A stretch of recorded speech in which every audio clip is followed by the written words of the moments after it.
20 साल बाद अफगानिस्तान पर तालिबान ने फिर से कब्जा कर लिया है। कल राष्ट्रपति अशरफ गनी और उपराष्ट्रपति अमरुल्लाह सालेह के देश छोड़ने के साथ ही तालिबान ने काबुल पर कब्जे का ऐलान कर दिया है। तालिबान के लड़ाके काबुल में राष्ट्रपति भवन समेत तमाम सरकारी इमारतों में दाखिल हो चुके हैं। इस कब्जे के बाद तालिबान ने अफगानिस्तान में युद्ध भी खत्म करने का ऐलान किया है।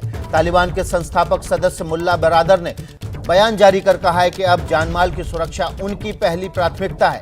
इस बीच आज शाम 7:30 बजे अफगानिस्तान के हालात को लेकर संयुक्त राष्ट्र सुरक्षा परिषद की बड़ी बैठक होने वाली है, जिसकी अध्यक्षता विदेश मंत्री एस जयशंकर करेंगे। इसके अलावा दुनिया भर के 60 देशों ने संयुक्त बयान जारी कर तालिबान से विदेशी राजनयिकों और नागरिकों को सुरक्षित बाहर निकलने का रास्ता देने की मांग की है। इस बीच कल काबुल के कुछ इलाकों में फायरिंग की घटना के बाद आज सुबह से शांति है, लेकिन लोग भारी खौफ में हैं। ये 4 तस्वीरें आप इस वक्त अफगानिस्तान की देख रहे हैं। अफगानिस्तान में तालिबान की वापसी हो गई है। काबुल पर कब्जा जमा लिया है। राष्ट्रपति भवन में जो लड़ाके हैं वो राष्ट्रपति भवन में दाखिल हो गए हैं। खौफ से लोग अब बेहद डरे हुए हैं। तो अफगानिस्तान में खासतौर पर तालिबान की रिटर्न्स के बाद अब लोग डरे हुए हैं। और देखिए इस वक्त हम आपको जो तालिबान के सबसे बड़े नेता है मुल्ला बिरादर, उनका बयान दिखवाते हैं आपको। जो पहला बयान है काबुल पर कब्जे के बाद, अफगानिस्तान पर कब्जे के बाद, वो मुल्ला बिरादर ने क्या कहा है वो हम आपको बताएंगे। अब लोगों की सुरक्षा पहली प्राथमिकता है। मुल्ला बिरादर ने ये बयान जारी किया है अफगानिस्तान पर पूर्ण कब्जे का ऐलान करते हुए। काबुल पर कब्जे के बाद तालिबान ने युद्ध खत्म करने का भी ऐलान किया है। क्या कहा है मुल्ला बिरादर ने वो हम आपको बता देते हैं। हमें वो जीत हासिल हुई है जिसकी उम्मीद नहीं थी। हमें इसके लिए अल्लाह का शुक्रिया अदा करना चाहिए। हमारे लिए अब परीक्षा की घड़ी है। हमें यह तय करना है कि हम अपने लोगों की सेवा और सुरक्षा कैसे करें और उनके बेहतर भविष्य और अच्छे जीवन को कैसे सुनिश्चित करें। मुल्ला बिरादर का बयान जो अफगानिस्तान पर कब्जे का ऐलान है, और न केवल कब्जे का ऐलान है बल्कि ये भी कि उनकी पहली प्राथमिकता अब लोगों की सुरक्षा और शांति बहाल करना है। हमारे साथ इसी मसले पर बातचीत करने के लिए कुछ खास मेहमान जुड़े हुए हैं, उनके पास चलते हैं और आपको अफगानिस्तान के ताज़ा हालात पर लाइव अपडेट भी देंगे। हमारे साथ स्टूडियो में हरी सिंह जी हैं, जो साल 2000 में वो अफगानिस्तान के लश्करगढ़ से वापस आ गए थे, दिल्ली आ गए थे। और हमारे साथ 2 छात्र हैं, अहमद सुल्तान और अहमद मसूद। ये 2015 में अफगानिस्तान के काबुल से दिल्ली आ गए थे। और साथ ही साथ हमारे साथ जुड़े हुए हैं प्रणय उपाध्याय, जगविंदर पटियाल और साथ ही साथ आशीष सिंह भी जुड़े हुए हैं। सबसे पहले हम प्रणय उपाध्याय का रुख कर लेते हैं। प्रणय, अभी का क्या अपडेट है? हमने सुबह से जो तस्वीरें देखी उसमें डरावनी तस्वीरें हैं कि काबुल एयरपोर्ट पर ज़बरदस्त भीड़ उमड़ी हुई है। लोग किसी भी तरह से अफगानिस्तान छोड़कर सुरक्षित जगहों पर जाना चाहते हैं, लेकिन अमेरिकी सेना ने वहाँ पर फायरिंग करके किस स्थिति को काबू करने की कोशिश की है। लेकिन इस बीच एक बड़ी खबर आ रही है। प्रणय, मैं आपके पास आऊँगा। बड़ी खबर है, तालिबान ने मुल्ला शिरीन को काबुल का नया गवर्नर बनाया है। काबुल पर कब्जे के बाद ये पहली नियुक्ति है।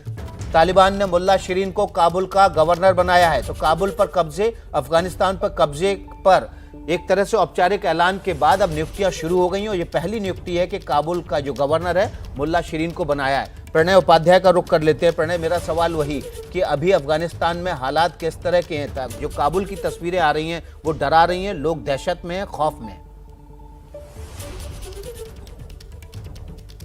बिल्कुल विकास, लोग दहशत में हैं, खौफ में हैं। बीते 12 घंटे बहुत मुश्किल के दौर से गुजरे हैं। जिस तरीके से भीड़ है काबुल के एयरपोर्ट पे, लोगों ने टारमेक पर पूरी रात गुजारी है। यूएस का जो एक एयरक्राफ्ट है C-17 एयरक्राफ्ट, वो अपनी कैपेसिटी से 4 गुना ज़्यादा लोगों को लेके गया, यानी करीब 800 लोगों को लेकर इस विमान ने उड़ान भरी है। कामा एयरवेज जो है उसका विमान लोगों के हंगामे के कारण, लोगों के अंदर दाखिल होने के कारण उड़ नहीं पाया।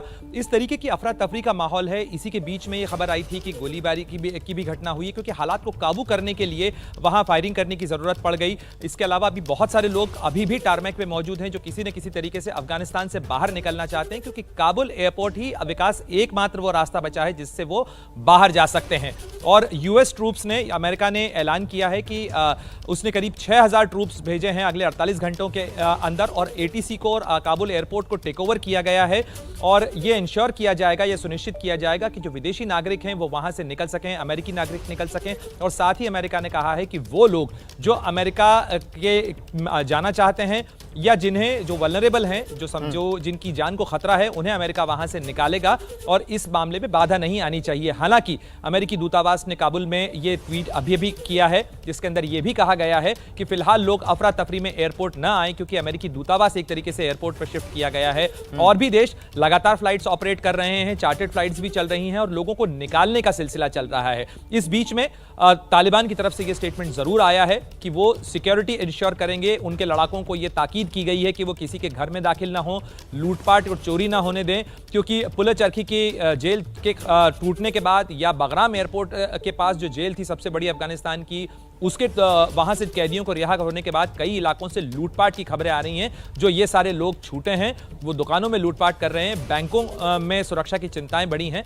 तो इन तमाम हालात के बीच में एक अस्थिरता की तस्वीर है जो फिलहाल अफगानिस्तान और खास तौर पर काबुल से उभर रही है। जी विकास। जी प्रणय, तो इस वक्त एक बड़ी खबर आ रही है अमेरिका से। अमेरिका में व्हाइट हाउस के सामने प्रदर्शन हो रहा है। ये जिस तरह से हालात अफगानिस्तान में बने हुए हैं उसको लेकर इस वक्त की बड़ी खबर है। अमेरिका में अफगानिस्तान के हालात पर प्रदर्शन हो रहा है। ये प्रदर्शन वॉशिंगटन में व्हाइट हाउस के सामने हो रहा है। इस वक्त की बड़ी खबर, तस्वीरें आपको दिखाएंगे। ये देखिए तस्वीरें, व्हाइट हाउस के सामने अफगानिस्तान के वर्तमान हालात को लेकर प्रदर्शन चल रहा है। इस प्रदर्शन में अफगानी मूल के नागरिक तमाम हाथों में पोस्टर बैनर लेकर प्रदर्शन कर रहे हैं। दिस इज नॉट फ्रीडम, ये प्रदर्शन कर रहे हैं तमाम अफगानी नागरिक। नारेबाजी हो रही है वहां पर। अफगानिस्तान के वर्तमान हालात को लेकर ये प्रदर्शन है, तालिबान के खिलाफ ये प्रदर्शन है और दिस इज नॉट फ्रीडम, इस तरह के वहां पर पोस्टर बैनर लहराए जा रहे हैं।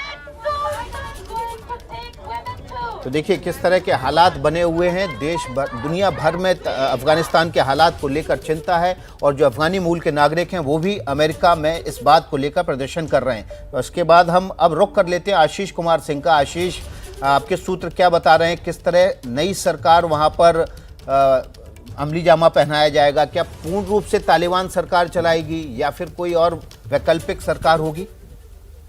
देखिए, कोऑर्डिनेशन काउंसिल तो ज़रूर बनाया है विकास हामिद करज़ई, जो कि पूर्व राष्ट्रपति थे अफगानिस्तान के, नेगोशिएट करने के लिए। लेकिन अभी मैं आपको बता सकता हूं, करीबन 5 मिनट पहले special secretary to Ashraf Ghani से मेरी बात हो रही थी व्हाट्सएप पे।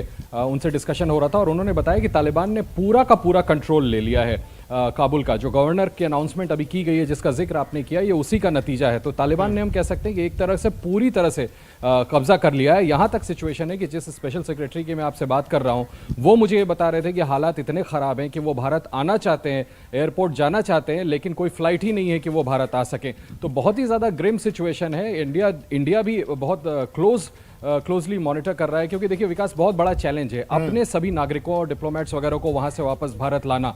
तो ये भी कोशिश की जा रही है कि सभी लोगों को सेफली एयरपोर्ट तक पहुंचाया जाए, वहां से इवैक्यूएट किया जाए। लेकिन फिलहाल आपके सवाल के जवाब में ये कह सकता हूं, जैसा मैंने आपको बताया कि मुझे स्पेशल सेक्रेटरी, प्रेसिडेंट गनी के स्पेशल सेक्रेटरी ने बताया कि तालिबान ने पूरी तरह से कंट्रोल कर लिया है, पूरा अपना कब्जा जमा लिया है। विकास, बिल्कुल, तो कोऑर्डिनेशन कमेटी बनाई गई है ताकि नई सरकार का स्वरूप कैसा हो वो तय किया जा सके। आशीष कुमार सिंह जानकारी दे रहे थे। जगविंदर पटियाल भी हमारे साथ बने हुए हैं। जगविंदर पटियाल अफगानिस्तान में लंबे समय तक वहां पर कवरेज के लिए बड़े इवेंट्स पर जाते रहे हैं। जगविंदर, जो वर्तमान हालात दिख रहे हैं, जब 2001 में आप पहली बार गए थे, उस हालात में और आज के हालात में क्या अंतर है? देखिए, उस वक्त हालात और ज्यादा खराब थे, क्योंकि तालिबान को तब वहां पर जमे हुए लगभग 5 साल हो चुके थे। और 2001 में जब अमेरिका ने अटैक किया था, 6 अक्टूबर को मैं अफगानिस्तान पहुंचा था और उसी रात को अटैक हुआ था। तो सारे जितने भी तालिबान से जुड़े हुए बड़े लीडर थे या जो भी आतंकी थे, वो पाकिस्तान की तरफ भागे थे। तो पाकिस्तान इनका पहला मददगार है। और दूसरी मुझे सबसे बड़ी चिंता अशरफ गनी के साथ साथ उनके उपराष्ट्रपति की है। उपराष्ट्रपति अमर उल्लाह सालेह, ये वो शख्स है जो अफगानिस्तान का इंटेलिजेंस चीफ हुआ करता था 2009 में। करजई के इलेक्शन के बाद मैंने इनको इंटरव्यू किया था और बहुत ही डायनेमिक ऑफिसर थे। और क्योंकि ये तालिबान से लड़ने में इनको लंबा अनुभव था, इसीलिए, और पाकिस्तान से किस तरह तालिबान को घुसने नहीं देना है अफगानिस्तान में, कैसे उनको मारना है, इन तमाम चीजों में उनको बहुत लंबा चौड़ा अनुभव था। यही देखते हुए अशरफ गनी ने अमरुल्लाह सालेह को अपना वाइस प्रेसिडेंट बनाया था। और मेन अगर हम कहें, वो ब्रेन जो थे अभी अफगानिस्तान के, वो अमरुल्लाह सालेह थे। और तालिबानियों ने उन पर कई बार जो है वो फिदाइन अटैक किया, वो बाल बाल बचे। उस शख्स को ये आज भी ढूंढना चाहेंगे। हालांकि राष्ट्रपति और उपराष्ट्रपति दोनों ही निकल गए हैं, लेकिन जिस तरह से अमरुल्लाह सालेह तालिबान के खिलाफ कार्रवाई करते रहे हैं, आज तालिबान ने जैसे अफगानिस्तान में अपने पैर जमाए हैं। जगविंदर, आपको बीच में रोकूंगा मैं। इस वक्त की बड़ी खबर, अफगानिस्तान में पूरी तरह से तालिबान का कब्जा हो गया है। अफगानिस्तान के बड़े नेता हिंदुस्तान आना चाहते हैं। हमारे सहयोगी आशीष कुमार सिंह से अशरफ गनी के सचिव ने बात करते हुए, विशेष सचिव ने बात करते हुए ये बात कही है कि अफगानिस्तान में पूरी तरह से तालिबान ने कब्जा कर लिया है। अफगानिस्तान के बड़े नेता हिंदुस्तान आना चाहते हैं, लेकिन अभी फ्लाइट्स अवेलेबल नहीं है, इसलिए वे आ नहीं पा रहे हैं। एक और बड़ी खबर इस वक्त आ रही है अफगानिस्तान में तालिबान के कब्जे के बीच। ये बड़ी खबर दिल्ली से है। भारत में अफगानिस्तान दूतावास के ट्विटर हैंडल के हैक होने का दावा किया जा रहा है। दूतावास ने दावा किया है कि उनका ट्विटर हैंडल काम नहीं कर रहा है, लगता है इसे हैक कर लिया गया है। प्रेस सचिव की तरफ से यह बयान ट्वीट के बाद आया है, जिसमें राष्ट्रपति अशरफ गनी के देश छोड़ने पर आपत्ति जताई गई थी। हालांकि ये ट्वीट हटा लिया गया है। इस बीच एक बड़ी खबर आ रही है। तालिबान के प्रवक्ता ने दावा किया है कि लड़ाके किसी के घर में जबरन ना घुसें। उन्होंने बयान जारी करके कहा है कि तालिबान के लड़ाके किसी के घर में जबरन ना घुसें, जान माल का नुकसान ना पहुंचाया जाए। तालिबान की प्रवक्ता की तरफ से ये बयान जारी करके कहा गया है कि लड़ाके किसी के घर में जबरन ना घुसें। तालिबानी प्रवक्ता सुहेल शाहीन का ये बयान है। काबुल में लड़ाके किसी के घर में जबरन ना घुसें, जान माल का नुकसान ना करें। तालिबान की तरफ से ये बयान ऐसे वक्त में आया है जब ये खबरें आ रही हैं कि तालिबान के लड़ाके कई घरों में घुसकर जबरन लूटपाट कर रहे हैं। तो इसी बीच तालिबान के प्रवक्ता ने यह बयान जारी करके अपने लड़ाकों से कहा है कि वे किसी के घर में जबरन ना घुसें और किसी के जान माल का नुकसान ना करें। 2001 में अफगानिस्तान से दिल्ली आए हमारे साथ हरी सिंह जी हैं। हरी सिंह जी, जिस तरह के अभी हालात बने हुए हैं और इन हालातों में ऐसा लग रहा है कि जो हालात 2001 में रहे होंगे जब आप अफगानिस्तान से दिल्ली आए, उसी वक्त हालात और आज के हालात लगभग एक से होंगे। नहीं, वो तो तालिबान टाइम से आया 2000 में। 2000 में आया तो ईरान चले गए, ईरान से यहाँ पर आया जी। तो उस वक्त हालात कैसे थे? आज जो आप तस्वीरें देख पा रहे हैं अफगानिस्तान की, काबुल की, अलग अलग हिस्सों के अफगानिस्तान के प्रांतों की, उस समय हालात किस तरह थे? क्या आज जैसे ही हालात थे? लोग बहुत ज़्यादा बेचैन थे, दहशत में थे? वो तो हिंदुस्तान में तो नहीं छोड़ा। उसमें मेरे 3 बेटे हुए, लड़कियाँ हुए, 4 बेटे हुए। इसमें बहुत ख़तरा हुआ कि हर दिन बोल रहा कि मैं तेरे लड़के ले जाना, तेरे बेटा ले जाना। उसको मैं रातों रात ईरान चले गया। ईरान में 1 साल में 1.25 साल में ईरान में आया, वहाँ से कुंसदगरी में हिंदुस्तान भेजा जी। तो हरी सिंह जी 2001 में आए थे और बता रहे हैं कि 2000 में तो बता रहे हैं कि किस तरह के हालात थे वहाँ पर। जबरन उठा लेने की इनके परिवार के सदस्यों को धमकी दी जा रही थी, तो रातों रात ये वहाँ से निकल कर ईरान पहुँचे और उसके बाद हिंदुस्तान आए। हमारे साथ अहमद सुल्तान और अहमद मसूद भी हैं। 2015 में ये दोनों दिल्ली आए थे और अभी फ़िलहाल दिल्ली में ही रह रहे हैं। अहमद सुल्तान, सबसे पहले मैं आपका रुख करूँगा, क्या हालात थे उस वक्त? आप 2015 में आए, तब तो राजनीतिक हालात लगभग स्थिर हो गए होंगे। आपको ऐसा क्या लगा कि आपको लगा कि आप अपना वतन छोड़ के आपको पराए मुल्क में रहना चाहिए? उस टाइम में हालात ऐसे थे कि गवर्नमेंट चेंज हो गया था और थोड़ा सा काम का प्रॉब्लम था कि लोगों को काम नहीं मिल रहा था और प्रॉब्लम्स और भी थे। सेफ्टी का प्रॉब्लम था और महिलाओं के लिए बहुत सारे प्रॉब्लम था। उसी टाइम भी डेमोक्रेसी आया था, लेकिन फिर भी महिलाओं के लिए बहुत सारे प्रॉब्लम था। जैसे मेरे मम्मी थे, तो मैं अपनी मम्मी को उस टाइम पे उस हालत में नहीं देख सकता था और मैंने ऐसे ही सोचा और अपने मम्मी के साथ ऐसे डिसीजन लिया कि हम वहाँ से निकलेंगे। और मम्मी को वही लग रहा था क्योंकि उस टाइम मम्मी ने एक दौरान पे तालिबान के दौरान उसके साथ गुजर चुका था और उन्होंने देख लिया था कि तालिबान का दौरान कितने डार्कनेस होता है और उस टाइम में कितने ब्लैक होता है, तो उन्होंने देख लिया था और वो नहीं चाहती थी कि दोबारा उसी दौरान आ जाए और कहती थी कि यहाँ पे तुम्हारे फ्यूचर सेव नहीं रहेंगे और तुम यहाँ पे एजुकेशन कंप्लीट नहीं कर सकोगे। तो हम यही बेहतर होगा कि हम यहाँ से निकलें। जी। तो वही सबब हुआ कि हम वहाँ से निकले और यहाँ पे आए और मैं यहाँ पे अपना स्टडी दोबारा से स्टार्ट किया। जी, अहमद मसूद भी हमारे साथ हैं। ये भी 2015 में अफ़गानिस्तान छोड़ के दिल्ली आ गए थे। अहमद मसूद, आज के हालात देख के आपको डर लगता है और ये भी महसूस होता है कि सही समय पर निकल आए? यस, क्योंकि उस टाइम पे ऐसे चोर चकारी था, ऐसे सुबह मतलब दिन पे लोगों को मारते थे और ऐसे चोरी छुपाई होता था। और स्कूल में लोग, एक बार आया था हमारे स्कूल में, हमारा प्रिंसिपल पैर में वो गोली मार दिया था।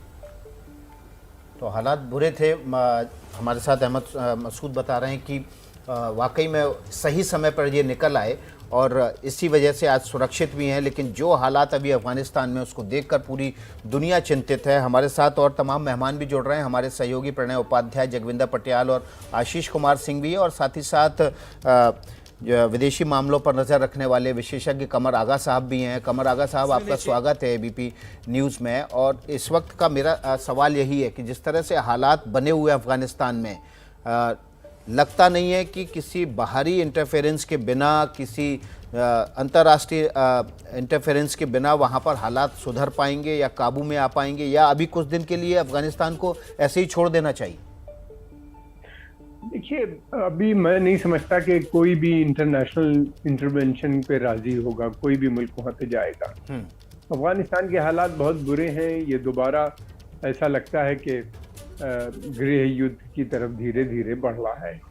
और तालिबान जो है, ये कोई आर्मी तो है नहीं, डिसिप्लिन है नहीं, बहुत ही इनडिसिप्लिन फोर्स है। इसकी कोई कंट्रोल किसी के ऊपर है नहीं। एक ग्रुप नहीं है कोई कि एक मोनोलिथिक ग्रुप है। इसमें 50 ग्रुप हैं, हर तरह के लोग हैं इसमें। मुल्ला बरादर भले चाहते हो कि अमन शांति बनी रहे, लेकिन बाकी तो इसमें सब वॉर लॉर्ड्स हैं, जिसे कहना चाहिए। उनकी कोशिश यही है कि वहाँ पे खनिज पदार्थ हैं, मिनरल्स हैं, माइंस हैं, उन पे कब्जा करो, उनको बेचो। पाकिस्तान भी यही चाहता है कि उनके ऊपर कब्जा हो जाए, उसकी इकनॉमी के लिए बेहतर होगा। तो मैं नहीं समझता कि अभी अमन शांति ये कर पाएंगे, प्रदान कर पाएंगे। और दूसरी तरफ ये भी है कि अमन शांति के लिए ज़रूरत ये होती है कि मुल्क में इनकी सपोर्ट बेस हो कुछ। वो सपोर्ट बेस इनका है नहीं, आम जनता इनके खिलाफ है, तो इनको सपोर्ट भी नहीं मिलेगी। धीरे धीरे यही होगा कि वहाँ पे जो आर्मी के लोग हैं, डिसबैंड हो गई है बिल्कुल, जिसे कहना चाहिए, ये रीग्रुप होंगे।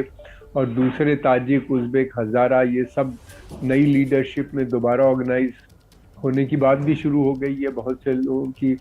और इनको सपोर्ट भी आसपास के देश से मिलेगी। तमाम पश्तून मलेशिया है बेसिकली तालिबान जो है।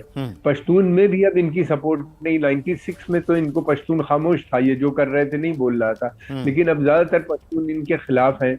इनकी सपोर्ट बेस जो है वो पाकिस्तान है।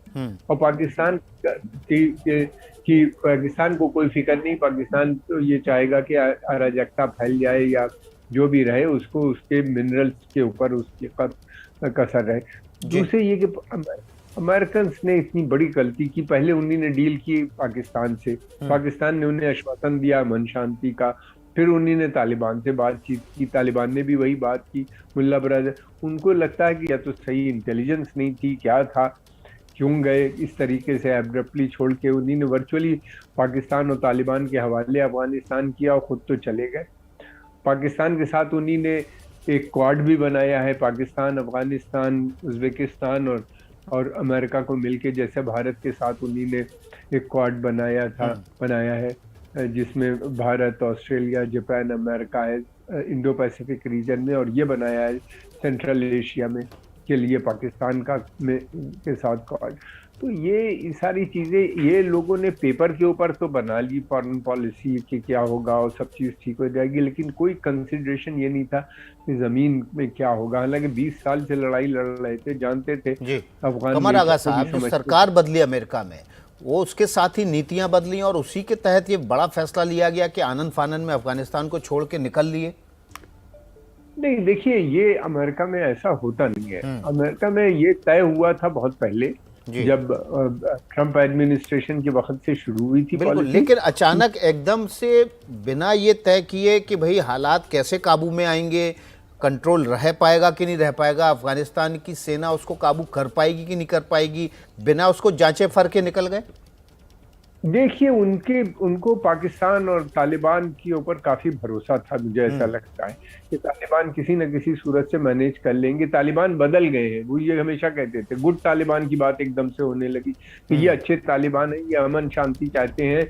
और इन्हीं ने तालिबान ने अपील करनी शुरू कर दी कि हम भारत कमर के आगा साहब, भी मैं आपको बीच में रुकूंगा। इस वक्त एक बड़ी खबर आ रही है, ब्रिटिश एयरवेज ने अपने पायलटों को निर्देश जारी किए हैं। तालिबानियों का डर अब पूरी दुनिया में दिख रहा है। अफगानिस्तान पर कब्जे के बाद ब्रिटिश एयरवेज ने अपने पायलट के लिए निर्देश जारी किए हैं। कहा है कि अफगानिस्तान के एयर स्पेस से बचें। इस वक्त की बड़ी खबर, ब्रिटिश एयरवेज ने अपने पायलटों को निर्देश जारी करके कहा है कि विमान उड़ाते वक्त वो अफगानिस्तान के एयर स्पेस से बचें, क्योंकि हालात वहां पर खराब हैं। तो कुल मिलाकर अफगानिस्तान में तालिबान के कब्जे के बाद अब उसका डर पूरी दुनिया पर दिखाई देने लगा है। ब्रिटिश एयरवेज ने अपने पायलटों को निर्देश जारी कर दिए हैं कि वो अफगानिस्तान के एयर स्पेस से बचें और हो सके तो घूम कर जाएं। तो हमारे साथ इसी खबर पर ज़्यादा जानकारी के साथ आशीष कुमार सिंह जुड़ गए हैं। आशीष, जो दहशत है तालिबान की वो पूरी दुनिया में अब दिखने लगी है, ज़मीन पर नहीं हवा में भी। जी हाँ, बिल्कुल, एक के बाद एक कंट्रीज अपने नागरिकों को और अब इस तरह से अपने जो फ्लाइट सर्विसेज हैं उनको आगाह कल से लगातार कर रहे हैं। आप देखें, अभी ब्रिटिश एयरवेज ने किया विकास, और कल हमने देखा था बाकायदा यूएस एम्बेसी ने स्टेटमेंट जारी करके सभी को कहा था कि आप काबुल एयरपोर्ट तक ना पहुंचे। भले ही अब उसको दोबारा आज सुबह फैसिलिटेट किया जा रहा है, लेकिन भय इतना है, खौफ इतना, और एक तो टोटल मैस है। अभी जो आप सवाल कर रहे थे कमर आगा से, मुझे लगता है कि दोनों ही चीजें हो सकती हैं विकास। या तो ये कंप्लीट इंटेलिजेंस फेलियर है। हाल में 3 दिन पहले यूएस इंटेलिजेंस एजेंसीज ने कहा था कि उनको लगता है कि तकरीबन 90 दिनों में, अगले 90 दिनों में तालिबान पूरी तरह से अफगानिस्तान को कैप्चर करेगा। 2 दिन के अंदर, 48 घंटे के अंदर अंदर ये पूरी तरह से कंट्रोल कर लिया तालिबान ने।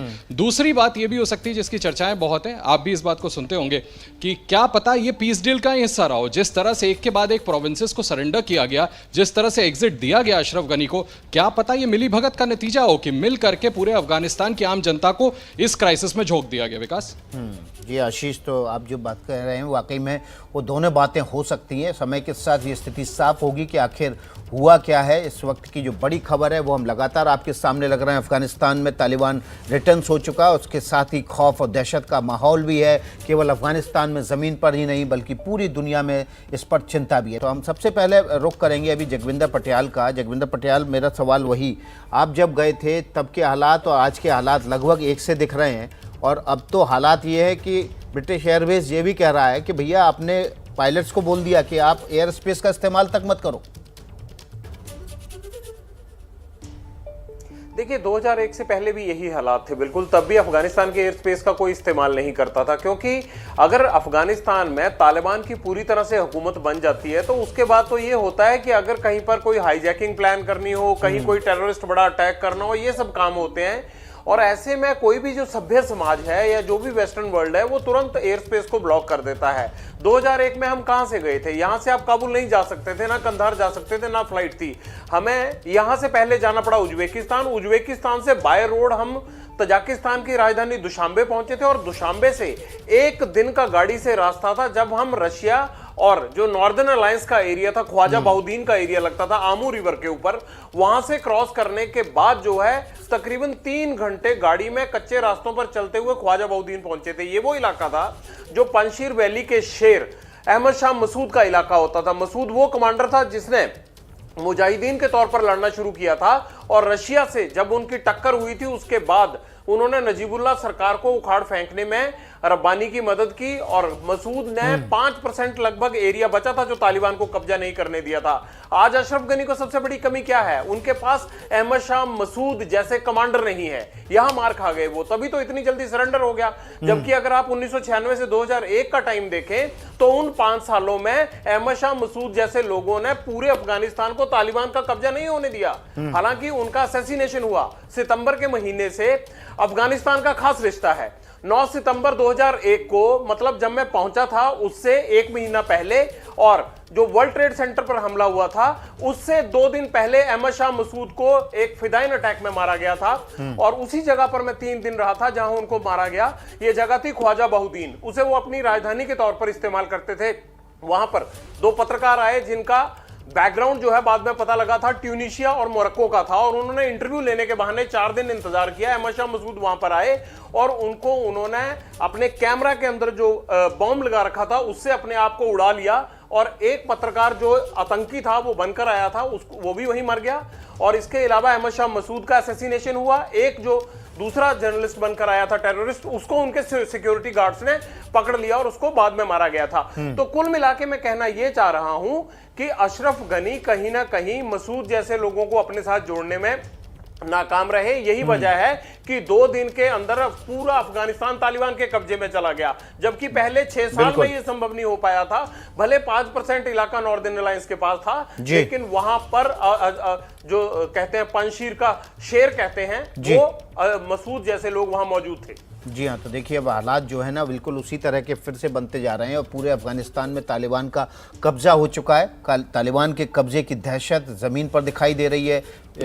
अमेरिकी एयरफोर्स ने पूरे उसका एयरपोर्ट को कब्जे में ले लिया है, लेकिन उसके बावजूद लोग वहाँ से निकलने की कोशिश में जुटे हुए हैं और इसलिए एयरपोर्ट पर ज़बरदस्त भीड़ भी दिखाई दे रही है। पूरे अफगानिस्तान पर क्या क्या हालात हैं, जो भी सबसे बड़ी ब्रेकिंग होगी सबसे पहले आप एबीपी न्यूज़ पर देखेंगे।